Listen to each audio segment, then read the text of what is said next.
Howdy folks, my name is Brady and we're back with another React video, and today we're going to be checking out more map men, which is some of my favorite stuff to check out on this channel. I really enjoyed their videos. Today we're going to be doing India/Bangladesh, the world's worst border. So when I think of the world's worst border, my brain kind of defaults to Israel-Palestine. That might be influenced by the fact that I'm an American. It's very popular.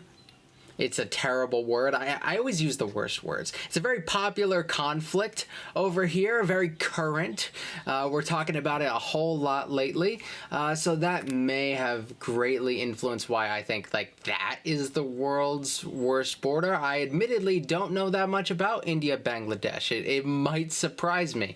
Who knows? Maybe we have some comparable elements here. I think this should be a really interesting conversation. And as always, I'm excited to do this. So if there's any other map men stuff you want me to check out after this, let me know in the comment section below.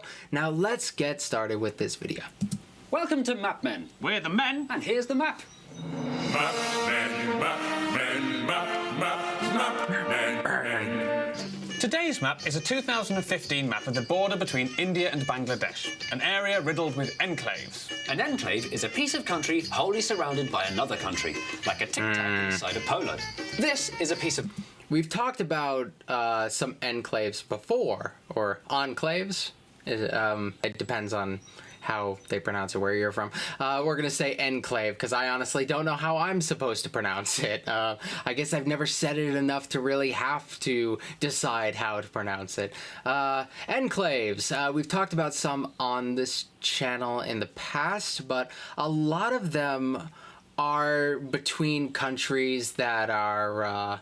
somewhat friendly with one another, so that relationship is actually something that you can really work with. And there are some cases like maybe you're in the European Union or something and you're able to actually cross borders a little more easily. Situations like that can be worked with. If there's hostility, enclaves are a pain.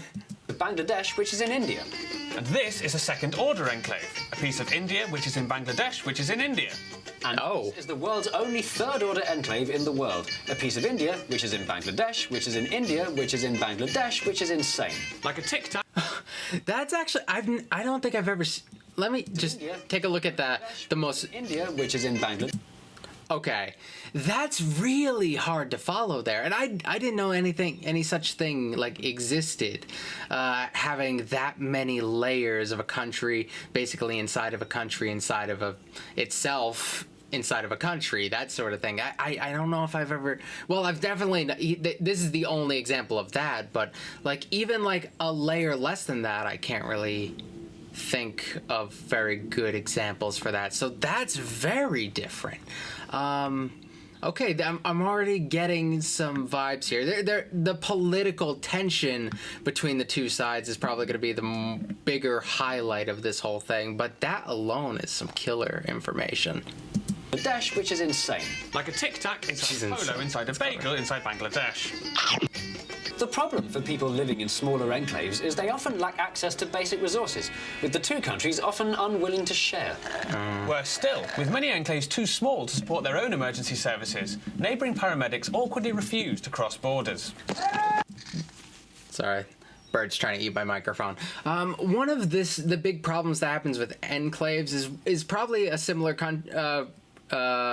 conflict that would occur with a lot of landlocked countries in general, especially if they have hostile surroundings. There are some resources you are inherently unable to access, but this is taking it a slightly to a slightly deeper extent, which if you don't have a system worked out with the other country in which you can cross over to their borders rather easily, this is going to be a massive inconvenience for the regular people. And perhaps there are people who are just used to breaking out their passport, crossing the border as much as there are some people who cross the border on their way to work in the morning, but this seems a little bit more complicated than that.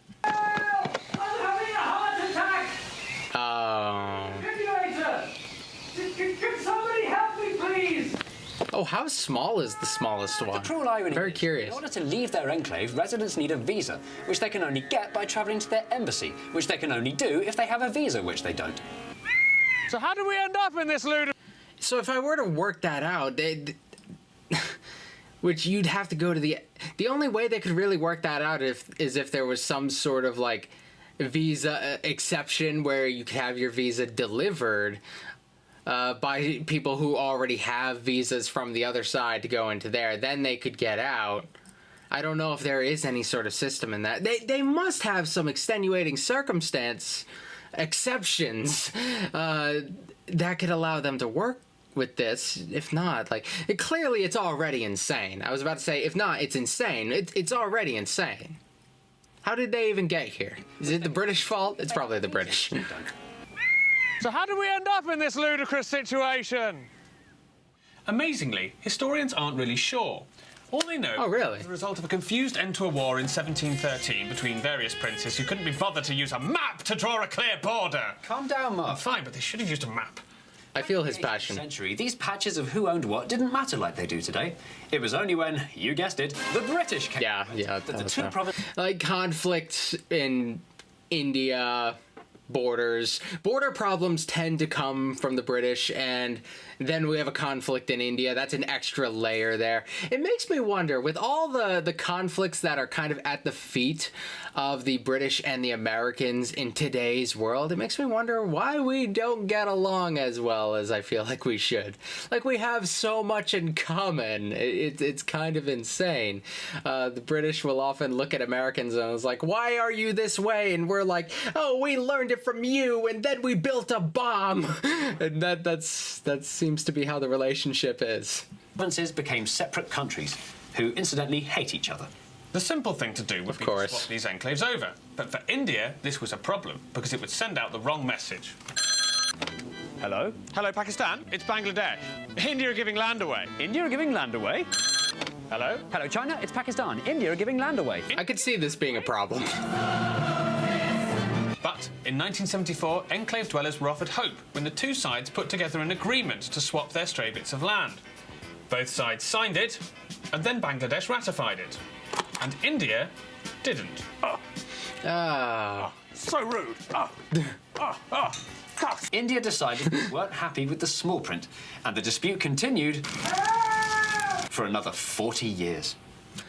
India's a powerful country. They have the power, they have the resources to drag something out. I don't know the power of Bangladesh. I would assume it's less than India, but I'm sure it's not insignificant. But I know that India could definitely drag out the conflict and try to, I guess, strangle Bangladesh into a better deal. But as recently as 2015, India finally decided to put people first. And they ratified the agreement. Sick. On August the 1st, 2015, 161 enclaves were ceded to the country that contained them, setting Oh, that's pretty cool. free. And so we... The big question is, like, I want to know about the people who resided within those enclaves, and not as much about their position within their particular enclave, but more their broader position within that country that their enclave fell into. Man, this is hard to communicate. Suddenly the people who are there, unless they had some sort of a way of getting those people out and putting them somewhere else, which is very unlikely. It's very likely that the people who were there get to stay there, and now they are part of that country that they've just been switched over to. That tends to be how a lot of this stuff ends up working. It makes me wonder what sort of loyalty they may have had to their original country and the new country, because they were more within the new country that they're in, but that country did not treat them for most of their existence as if they were part of that. So that's a very unique crisis of identity that I'm sure is just fascinating. We must pay our respects to this once great map, now sadly consigned to history. Yeah. Mark, save some for me. So it has been fixed. A little, at least. I don't know if it's all better or whatever, but it's at least a little bit better than it was before. I I suppose if that is the case, if it is in large part fixed, then I guess Israel-Palestine would still be possibly worse. I guess you could argue in a lot of ways it may have already been worse depending on the degree of the conflict in India and Bangladesh.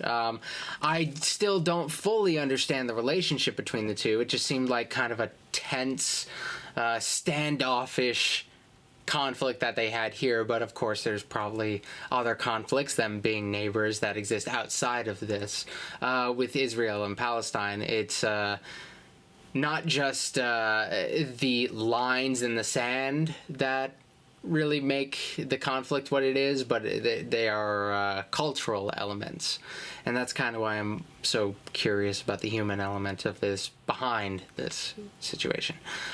So that was really cool. I'm running through a lot of the shorter Map Men videos. A lot of the earlier ones were shorter, and then they seem to have gotten a little bit longer over time, which is kind of a trend as YouTube developed. So I'm really excited to see what we can cover next. What do we got next in the playlist? Why is there a blank space in this map of Welcome to Map Men. We're the East Berlin? Okay, maybe we'll do that one next. 2.5 minutes. Man, these were short. Alright, so we'll be back in the near future with some more Map Men. I hope you guys enjoyed this video, and if you did, leave a like, comment, subscribe. The link to the original video is in the description box below, of course, and let me know what you want me to check out in the future. Thanks for watching, and I will see you tomorrow with another video. Alright.